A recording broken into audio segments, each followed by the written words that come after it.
తెలుగు నేలకు స్వాగతం. భూమి పొరలు, ఆడపిల్ల మనస్సు, అంతు చిక్కని ఆగాధాలు, స్త్రీత్వపు అస్తిత్వపు జాడలకు జీవితంలో ఎదురయ్యే సమస్యలను అధిగమించేందుకు ఆడపిల్ల అంతరంగిక మనసును తనదైన శైలిలో అక్షరాలలో పేరుస్తారు రచయిత్రి గొర్తి వాణి శ్రీనివాస్.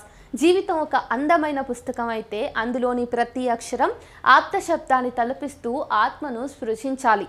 సమస్యను అణువుగా పోల్చుకుంటే దాని చుట్టూ తిరిగే ఎన్నో అంశాలు ఆ అణువు పరిణామాన్ని పెంచి చూపిస్తుంటాయి.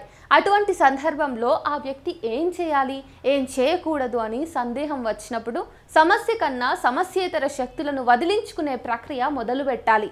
దీర్ఘవృత్తాలలో చిక్కబడిన మమకారపు వెల్లువలోంచి మనస్సును ఒడ్డుకు చేర్చే నేర్పు కావాలంటే సమస్యను చాలా దూరం నుంచి చూడగల నైపుణ్యం సాధించాలి. అప్పుడే మన మనసుని ముసిరిన చీకట్లలోకి చిన్న కాంతి పుంజాన్ని ప్రవేశపెట్టగలుగుతాము. పరిష్కార వైద్యాన్ని చేసుకోగలం. ఎదలో కాల్చే మంటను ఆర్పే సైన్యం ఎవరో కారు, మనకు మనమే.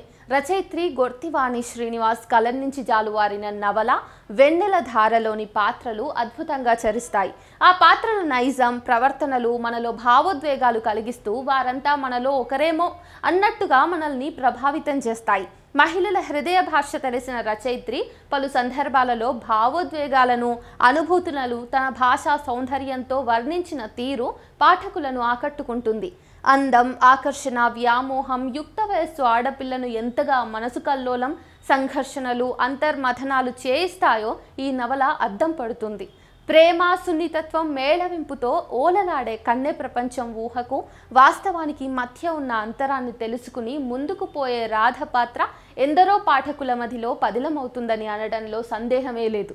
ఈ నవలాకారిణి వాణి శ్రీనివాస్ ఆడపిల్ల మనసు భావాలకు అక్షర రూపం కట్టి పాఠకుల ముందు పెడతారు. ఆడపిల్ల పెంపకం, బాధ్యత పట్ల తల్లిదండ్రుల నిజమైన మనోవేదన, తపన ఇందులో ప్రతిబింబిస్తాయి.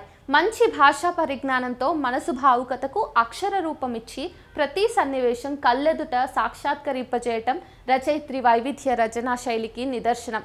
కారు మేఘాలు కమ్ముకు వచ్చిన, విధి గర్జించి ముంచెత్తిన, ఆత్మవిశ్వాసం తోడుంటే గడ్డిపరక కూడా విజయధుందుబి మోగిస్తుందని ఓడి గెలిచిన రాధ ఆత్మవిశ్వాసాన్ని ఈ నవలలో ప్రదర్శించటం ప్రతి ఆడపిల్లకు పాఠంలా, గుణపాఠంలా పనిచేస్తుంది.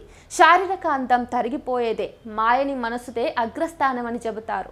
బాధ్యతగా మారే ప్రేమ విలువను చాటుతారు. తన భావ నివాస్లో మార్పు వస్తే తల్లడిల్లే రాధ మనసును అద్భుతంగా అక్షరీకరించారు. నవల ఉత్తమ పురుషుల్లో కొనసాగి రచనలో మంచి పరిపక్వత కనిపిస్తుంది. ఆడపిల్ల మనస్తత్వం కేంద్రంగా స్త్రీవాద రచయిత్రిగా వాణి ఈ నవలలో రాధను అనేక అడ్డంకుల నుంచి ముందుకు తీసుకెళ్లి నిలబెడుతుంది. నవల చదవడం ఆరంభించిన దగ్గర నుంచి వదలకుండా చదివింపజేసే రచయిత్రి వాణి రచన శైలి, భాషా నైపుణ్యం, భావోద్వేగత, సంభాషణలు, సన్నివేశాలు, హృదయ భాషతో గల అలౌకిక భావనలు మహిళలను తట్టిలేపుతాయి. ఆత్మాభిమానం కలిగిన ఆడపిల్ల మనసు ప్రేమ, సంఘర్షణలతో అల్లకల్లోలమయ్యే తీరును వర్ణించిన విధానం ప్రతి మనసును మెలిపెడుతుంది.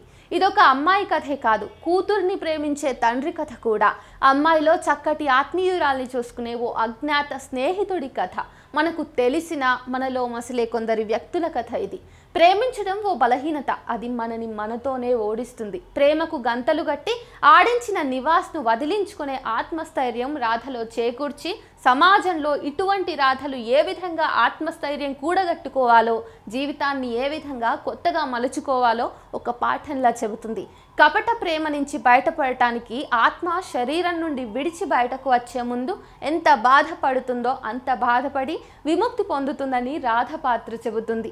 ప్రతి ఆడపిల్ల జీవితంలో ఎదురయ్యే ఇలాంటి సంఘటనలు, సమస్యలకు పరిష్కారం చెబుతుంది.